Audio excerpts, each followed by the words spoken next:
दिल्ली की बवाना विधानसभा, जिसके विधायक रविंद्र इंद्रराज जी हैं और वो समाज कल्याण विभाग के मंत्री भी हैं, उनकी विधानसभा क्षेत्र के रोहिणी इलाके सेक्टर 17 के निकट एक बड़ा जेजे क्लस्टर आग पकड़ता है।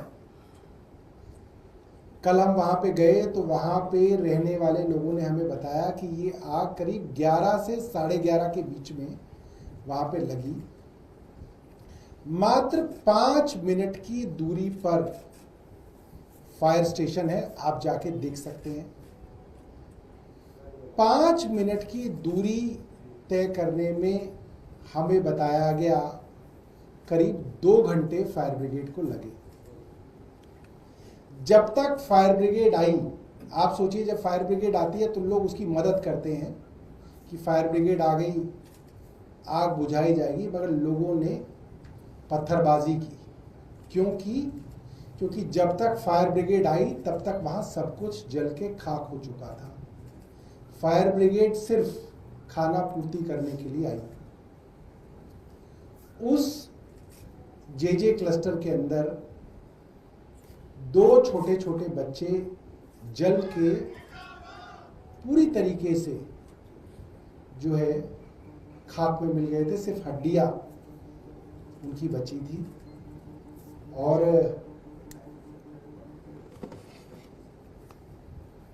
ढूंढ के उनकी लाश को निकाला गया।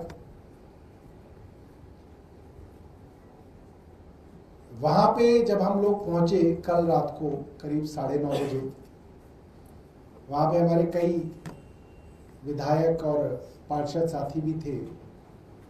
वहां पे लोगों ने बताया कि सरकार की तरफ से कोई मदद उनके लिए नहीं पहुंची थी। मीडिया के साथी वहां पे मौजूद थे, उन्होंने देखा कि उनके सामने वहां के लोग बता रहे थे ना तो रोशनी थी, ना लाइट थी, ना टेंट था, ना खाना था, ना दवाइयां थी, ना मोबाइल टॉयलेट थी। 11 से 11:30 के बीच में ये आग लगी। दिल्ली की मुख्यमंत्री और वहां के स्थानीय विधायक और मंत्री बवाना में मन की बात सुन रहे थे, वहां से 10 मिनट की दूरी पर। आग लगने के बावजूद मुख्यमंत्री घटनास्थल पर नहीं पहुंची। मुख्यमंत्री ने इसके बारे में एक ट्वीट तक नहीं किया। जब हम रात को वहां पहुंचे, हमने मीडिया से बात की, ट्वीट किया, तो रात को 11 बजे मुख्यमंत्री जी ने ट्वीट करके कहा कि हम वहां पे दवाइयां, खाना, मोबाइल टॉयलेट सब कुछ भिजवा चुके हैं, जबकि वहां पे कुछ नहीं था। ये सब लोगों ने वहां देखा। कई सवाल वहां पे खड़े हुए जब हमने लोगों से बात की, तो लोगों ने कहा कि ये एक भूमि माफिया, एक लैंड माफिया उस जमीन को कब्जाना चाहता है जो जमीन डीडीए की है, और वहां पे एक तरफ से मकान बनने शुरू भी हो गए हैं, और इनको जलाया सिर्फ इसलिए गया है ताकि ये जमीन खाली हो जाए और इस डीडीए की जमीन पे एक भूमि माफिया कब्जा कर ले। वहां पे ईंटें रखी हुई हैं, अभी भी रखी हुई हैं। वहां पे कंस्ट्रक्शन चल रही थी। किसकी कंस्ट्रक्शन चल रही है? डीडीए की जमीन पे कैसे कंस्ट्रक्शन हो रही थी? झुग्गी क्लस्टर तो डूसिप का क्लस्टर है, उनको तो जब तक आप रिहेबिलिटेट नहीं करेंगे तब तक वो वहां रहेंगे, मगर वहां पे कोई भूमि माफिया कंस्ट्रक्शन नहीं कर सकता। वो कंस्ट्रक्शन कैसे चल रही थी और क्यों इतनी देर से वहां पे फायर ब्रिगेड पहुंची, ये बड़े सवाल हैं। हमारे कुछ सवाल हैं जो हमने सरकार से किए हैं, मुख्यमंत्री जी से किए हैं। पहला, पुलिस को और फायर ब्रिगेड को पहली सूचना इस आग की कितने बजे मिली? उसके कितनी देर बाद आग बुझाने का काम शुरू हो पाया और उस देरी के क्या कारण हैं? क्या आपने किसी अफसर पे इसके लिए कार्रवाई की है?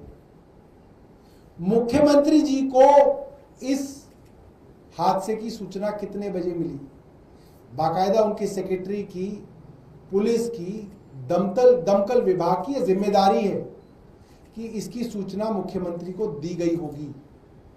मुख्यमंत्री जी बताएं उनको सूचना कब मिली। और अगर मुख्यमंत्री जी ये कह रही है कि रात को 11 बजे उन्हें सूचना मिली, फिर तो वहां के जो पुलिस के सीनियर अधिकारी हैं, फायर डिपार्टमेंट के सीनियर अधिकारी हैं और उनके अपने सेक्रेटरी हैं, उनकी जवाबदेही बनती है। उनके ऊपर कोई कार्रवाई हुई? अगर कार्रवाई नहीं हुई, इसका मतलब मुख्यमंत्री जी को ये सूचना थी, वे इस पे प्रतिक्रिया देना नहीं चाहती थी, मजबूरन उनको रात को 11 बजे प्रतिक्रिया देनी पड़ी, क्योंकि आम आदमी पार्टी से लोग वहां पे पहुंचे और उन्होंने सरकार से सवाल किए। वहां का नजारा इतना ज्यादा परेशान करने वाला था कि चारों तरफ जितनी झुग्गियां थी सब राख हो गई थी। लोग जमीन पर अपने परिवार के साथ अंधेरे में बैठे हुए थे। जानवर भी, वहां पे कई जानवर थे, बकरियां वगैरह, वो बैठी हुई थी और बैठे बैठे जो है वो जल चुकी थी। ये समझ लीजिए कि उनके सिर्फ जो है उनके स्केलेटन्स वहां पे जले हुए झुंड में दिख रहे थे। एक बाप ने रोते हुए बताया कि वो कूड़ा बिनता था, सुबह सुबह कूड़ा बिनने के लिए चला गया, बीवी किसी के घर पे नौकरी करती थी, वो चली गई, 4 साल का बेटा घर में था, आग लग गई, बेटा छुप के कूलर में बैठ गया ऐसे करके, और ऐसे ही जल के राख हो गया कूलर में। दूसरे किसी का बेटा 3 साल का था,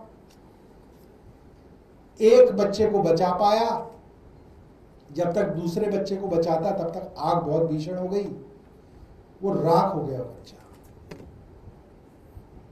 उसकी तस्वीरें हमने देखी, वो तस्वीरें देखने लायक नहीं थी। और इतनी संवेदना भी इस सरकार के अंदर नहीं बची कि 10 मिनट की दूरी पे रेखा गुप्ता वहां मौजूद थी और वो वहां तक नहीं गई। वहां के स्थानीय विधायक रात तक वहां पे नहीं थे। हम 10 बजे वहां पे थे, वहां पे स्थानीय विधायक नहीं पहुंचे थे। इंद्रराज जी मंत्री हैं, और आप वो पार्टी है जो चुनाव से 6 महीने पहले कहते हैं हम झुग्गी सम्मान यात्रा निकालेंगे। आप झुग्गी झोपड़ियों के अंदर कहते हैं हम रात्रि प्रवास करेंगे। आप रात को अपने बर्तन ले जाके उनके घरों में खाना खाते हैं। आप कहते हैं नहीं हम आपकी झुग्गी में आज रात को सोएंगे। वीरेंद्र सचदेवा कैरम खेल रहे हैं झुग्गी के बच्चों के साथ। दूसरा नेता जो है लूडो खेल रहा है बच्चों के साथ। कोई वहां पे जगराता कर रहा है, कोई वहां पे नाच गाना कर रहा है। क्यों? क्योंकि उन गरीब झुग्गी झोपड़ी वालों के आपको वोट लेने थे।